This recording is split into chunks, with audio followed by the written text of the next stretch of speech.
কোনো যুবক যদি বলে যে আমি টাইম পাস করছি, অনেকে দেখবেন আমাদের মধ্যে আছে, আমরা এই কথা বলে থাকি, বারবার বলি যে এই তো কিছু কাজ নেই, একটু টাইম পাস করছি, বন্ধু বান্ধবদের সাথে গল্প করে একটু টাইম অতিবাহিত করছি, একটু টাইম পাস করছি, মোবাইলে গেম খেলে টাইম পাস করছি।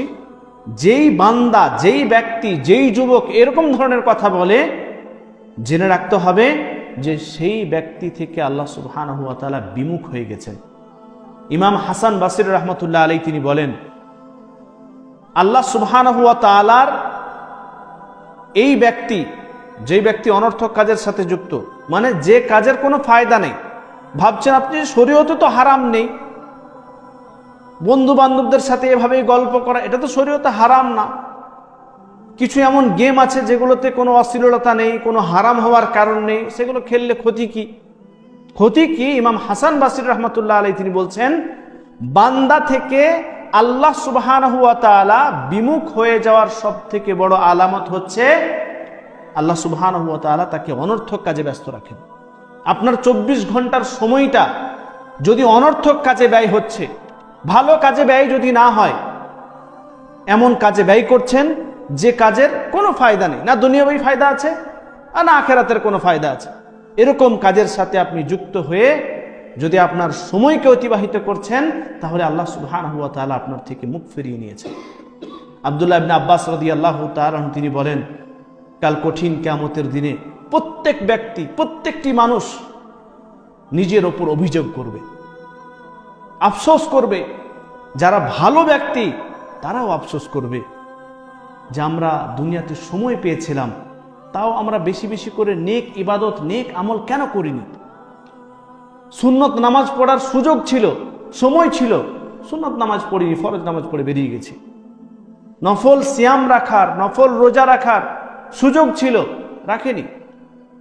কোনো দিন ফজরের আগে ঘুম ভেঙে গেছে, তাহাজ্জুদ নামাজ পড়ার সময় ছিল, পড়িনি। ভালো ইবাদত তো করেছি, কিন্তু বেশি বেশি করে আমল করিনি, তার জন্য কাল কঠিন কিয়ামতের দিনে আফসোস করতে হবে। তার জন্য সময় থাকতে আমাদের সকলকেই সব সময় ভালো ইবাদত করার চেষ্টা করতে হবে, নেক ইবাদত করার চেষ্টা করতে হবে, নেক আমল করার চেষ্টা করতে হবে। এভাবেই যখন আপনি কাজে যাচ্ছেন, যেই কাজের সাথে আপনি যুক্ত, সেই কাজে থাকাকালীন আপনি তাসবিহ করতে পারবেন, আল্লাহ তাআলার জিকির করতে পারবেন। যেভাবেই হোক সব সময় আমরা চেষ্টা করব ভালো কাজের সাথে যুক্ত হওয়ার, নিজের সময়কে ভালোভাবে অতিবাহিত করার, অনর্থক কাজের সাথে একদম যুক্ত হব না। যতদূর সম্ভব চেষ্টা করব এমন কোনো কাজ করার যেটা দুনিয়াতেও কোনো ফায়দা হোক বা আখিরাতের ফায়দা অবশ্য। অনর্থক কাজের সাথে যুক্ত হবে না, কারণ মুমিন বান্দার একটি বৈশিষ্ট্য হচ্ছে যে সে লাগব, অনর্থক যে কাজের কোনো ফায়দা নেই সে কাজ থেকে সে দূরে থাকবে। ইনশাআল্লাহ আমরা সকলেই চেষ্টা করব যাতে করে কাল কঠিন কিয়ামতের দিনে একটু আফসোসটা কম হয়।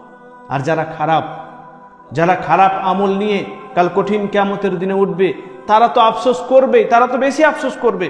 তারা আফসোস করবে যে দুনিয়াতে সময় ছিল, মৃত্যুর আগে বুঝতে পেরেছিলাম যে এটা গুনাহের কাজ, এটা খারাপ কাজ, এই গুনাহটা আমার থেকে হয়ে গেছে, তার সত্ত্বেও আমরা আল্লাহ তাআলার দিকে ফিরে আসিনি, তার সত্ত্বেও আমরা তওবা করিনি, তওবা করার সুযোগ ছিল, তওবা করিনি। আজকে আমরা 24 ঘন্টার সময় অতিবাহিত করছি, সেই সময়ের ভিতরে কখন কোন ধরনের গুনাহ আমাদের হয়ে গেল আমরা প্রায় বুঝতে পারি অনেক সময়। সেই গুনাহের জন্য আল্লাহ রাসূল সাল্লাল্লাহু আলাইহি ওয়াসাল্লাম কি বলেছেন?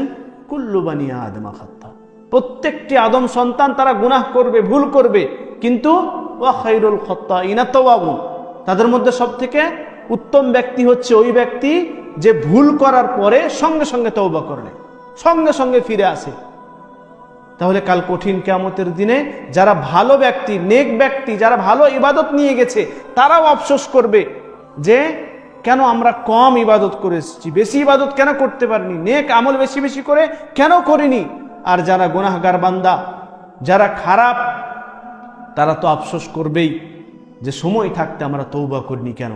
তাই ইনশাআল্লাহ আমরা এখন প্রায় সময়ে জিকির করার চেষ্টা করব এবং তওবাও করার চেষ্টা করব, ইস্তেগফার করব, আল্লাহ তাআলার দিকে ফিরে আসব। মাঝে মাঝে তওবা, খাসভাবে তওবা করব। জানছি যে কাবিরা গুনাহ হয়নি, তাও আমরা মাঝে মাঝে তওবা করব। কারণ যেই ব্যক্তি তওবা করে বেশি, তার অন্তর নরম হয়ে যায় এবং আল্লাহ তাআলার দিকে তার অন্তর ধাবিত হয় বেশি। তাই ইনশাআল্লাহ আমরা চেষ্টা করব যাতে করে আমাদের সকল ইবাদত আল্লাহ তাআলার কাছে কবুল হোক এবং সব সময় ভালোভাবে ভালো কাজের সাথে যুক্ত হয়ে থাকতে পারি। আল্লাহ তাআলা আমাদের সকলকে তৌফিক দান করুন, আমিন।